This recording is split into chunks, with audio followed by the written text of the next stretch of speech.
दुनिया की सबसे महंगी जमीन कहाँ है? भारत के एक अमीर व्यापारी दीवान टोडरमल जैन ने 26 दिसंबर 1704 को दुनिया में सबसे कीमती जमीन का टुकड़ा खरीदा था। मैं आपको आज की मुद्रा में इसकी कीमत और साथ ही जमीन का आकार भी बताऊंगा, लेकिन उससे पहले मैं आपको भारतीय इतिहास के उन पन्नों से रूबरू करवाऊंगा जब वीरता अपने चरम पर थी और खलनायकी अपने भयानक रूप में। जोरावर सिंह और फतेह सिंह आयु 8 और 5 गुरु गोबिंद सिंह के छोटे बेटे थे। दिसंबर 1704 में वे और गुरु गोबिंद सिंह की मां बाढ़ वाली सरसा नदी को पार करते समय मुख्य सेना से भटक गए थे, जब गुरु को आनंदपुर का किला खाली करना पड़ा था। जब मुगलों ने गुरु की सेना का पीछा किया तो गुरु के घर का एक रसोइया गंगू उनमें से 3 को खेरी में अपने घर ले गया। वहां गुरु की मां के पास मौजूद सोने के सिक्कों को पाने के लालच में उसने मुगलों को भेद दिया।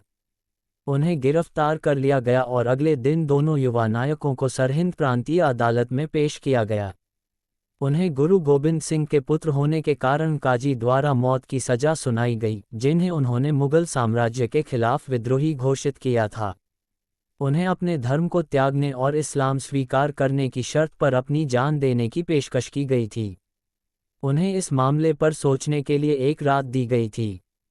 अगले दिन उन्होंने इस्लाम स्वीकार करने के गवर्नर के प्रस्ताव को ठुकरा दिया और दीवार में जिंदा चुनवाकर मौत को गले लगा लिया। दरबारियों में से केवल मलेरकोटला शहर के गवर्नर शेर मोहम्मद खान ने ही शैतानी योजना के खिलाफ आवाज उठाई, लेकिन किसी ने उनकी बात पर ध्यान नहीं दिया और उन्हें निराश होकर दरबार छोड़ना पड़ा।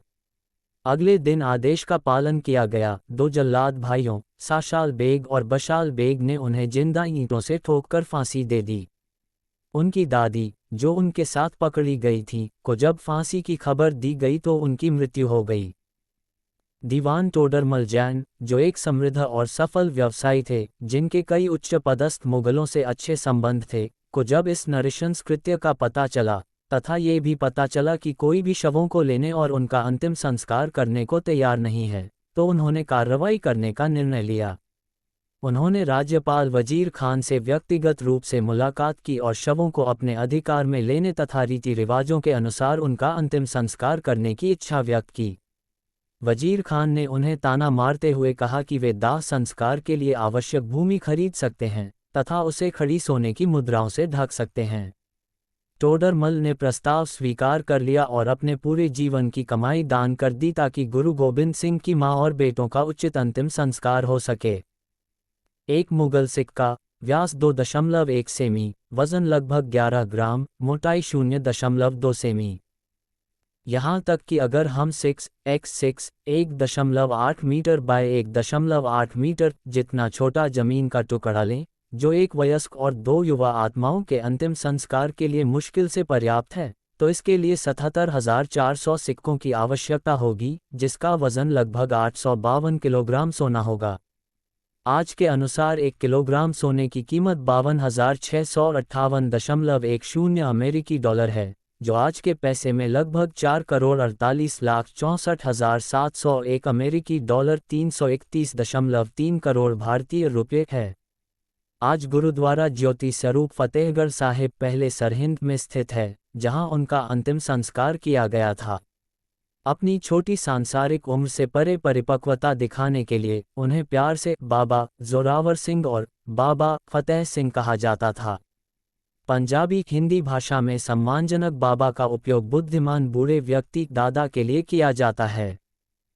बाद में गुरु गोबिंद सिंह को अपने बेटों की शहादत और शेर मोहम्मद खान के विरोध और युवा आत्माओं के वध में शामिल होने से इनकार के बारे में पता चला। उन्होंने अपने शहर मलेरकोटला को वरदान दिया कि वहां शांति व्याप्त रहेगी और शेर मोहम्मद खान का परिवार तब तक शहर पर शासन करेगा जब तक राजा और राज्य मौजूद रहेंगे।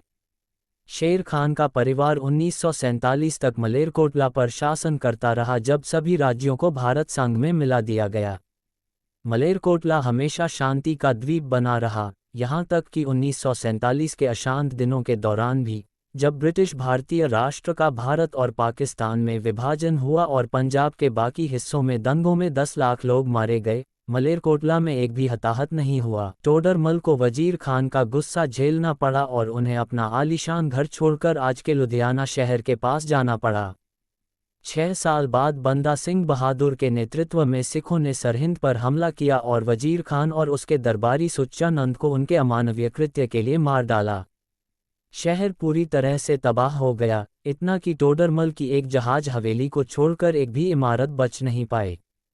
हालांकि बाद में ये जीर्ण शीर्ण हो गया और कुछ हिस्से ढह गए, जो कुछ भी बचा है वह अभी भी अपने पूर्व मालिक की समृद्धि की याद दिलाता है।